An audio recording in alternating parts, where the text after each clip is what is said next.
Una vez que se corren los tiempos, con la vista que se ha dado a las partes, ahora sí empieza la fase oral de lo que es la audiencia intermedia. En esta fase oral se da cumplimiento a los principios de justicia oral, como es el de contradicción, publicidad, continuidad. ¿Para qué? Pues para que la audiencia sea dinámica, con asistencia de las partes y se puedan debatir. Entonces, se dan cuenta, el juez sí tiene a veces la necesidad de crear una carpeta administrativa donde se va engordando a medida que se van metiendo solicitudes por escrito en las partes. Lo que sí se privilegia es que las audiencias sean de manera verbal. Si tenemos la necesidad de pedir una audiencia al juez, se le pide por escrito, pero su desahogo es netamente oral. Esta es una de ellas. Se hace por escrito la petición de acusación, se señala la audiencia de oralidad, donde el Ministerio Público, en presencia del imputado, desde luego, va a reproducir de manera oral tanto el hecho de la acusación como el derecho y las propias pruebas que habrá de ofrecer para justificar precisamente su afirmación. Y la defensa exactamente va a hacer exactamente lo mismo: debatir el hecho, debatir el derecho y también debatir los medios de prueba, porque la defensa pues tiene desde luego un derecho contrario a lo que dice el fiscal, buscando desde luego una libertad. ¿Quién va a ganar el juicio? Pues quien justifique su verdad.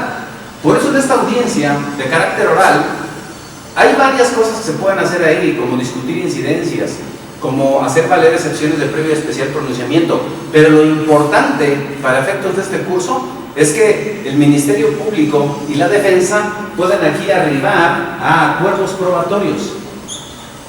Esto es importantísimo, ¿por qué? Porque el arribar a acuerdos probatorios implica necesariamente que tanto el fiscal como la defensa pudieron coincidir en que hay algunos hechos que no es necesario probarlos. Ellos los dan por probados y renuncian a algunas probanzas que pudiesen pretender ofertar para acreditar esa circunstancia. Por ejemplo, de manera muy sencilla, supongamos que estamos en un homicidio. La defensa, su teoría del caso es que mi cliente no participó, pero no está en desacuerdo que la persona víctima hubiese fallecido por disparo de arma de fuego.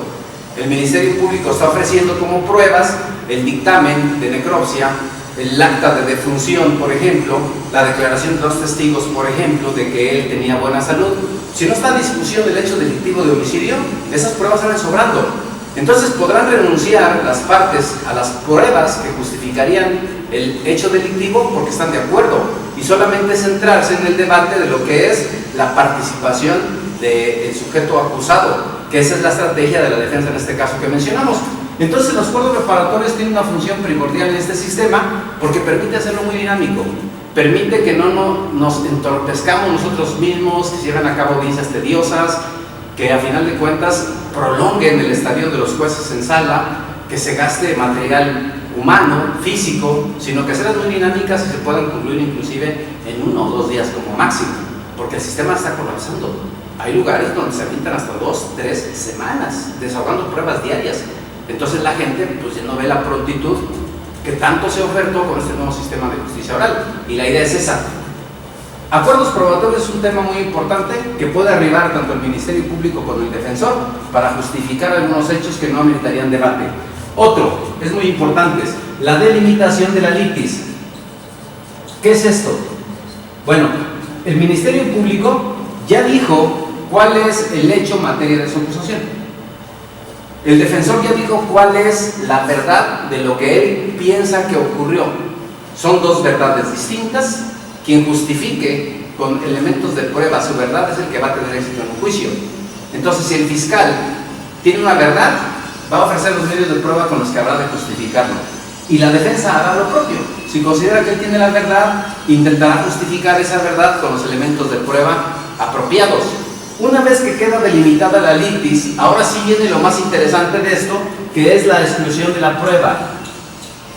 La exclusión de la prueba es una figura jurídica muy, pero muy relevante en este nuevo esquema.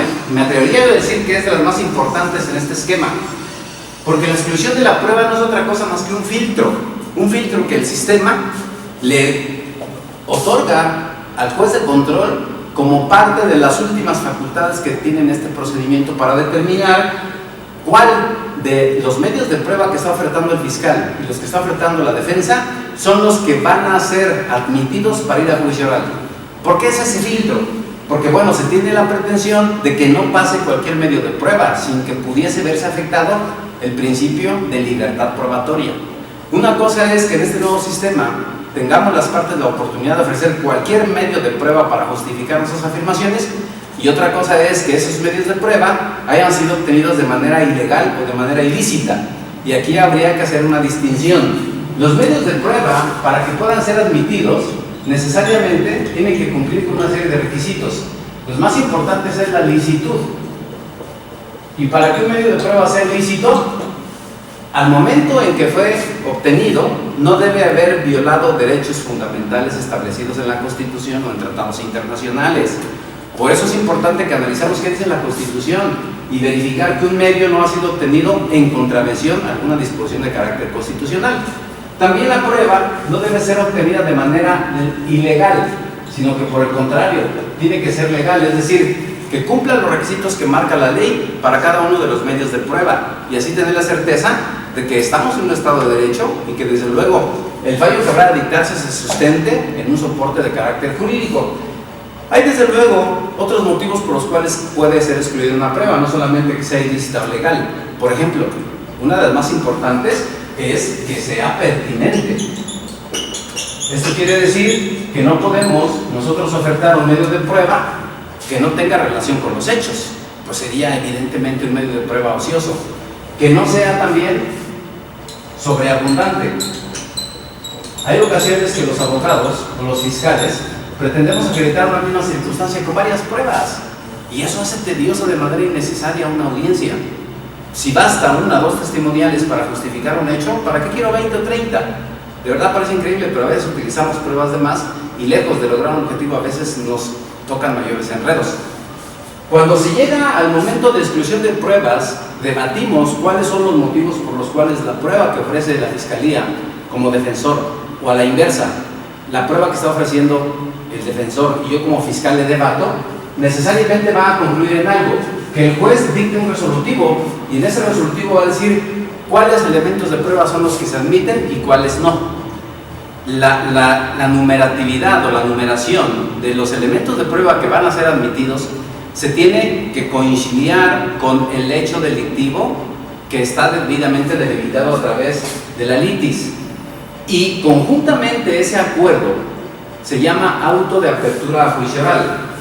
Este auto de apertura a juicio oral lo dicta el juez de control como última resolución en esta etapa intermedia, y ahí viene el hecho, los medios de prueba que fueron admitidos, y desde luego va a venir una orden de remitirlo a un tribunal de enjuiciamiento oral, que va a ser el que se va a encargar de recibir ese auto de apertura a juicio oral, de notificar a las partes porque van a ir también sus domicilios, y de aceptar la puesta a disposición del acusado si es que estuviera privado de su libertad.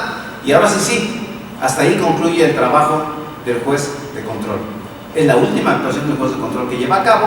Recordemos que en este sistema lo que se pretende es que los jueces no se puedan ver orientados para un sentido determinado de la controversia. Entonces se evita que se contamine a las demás autoridades que van a participar a futuro.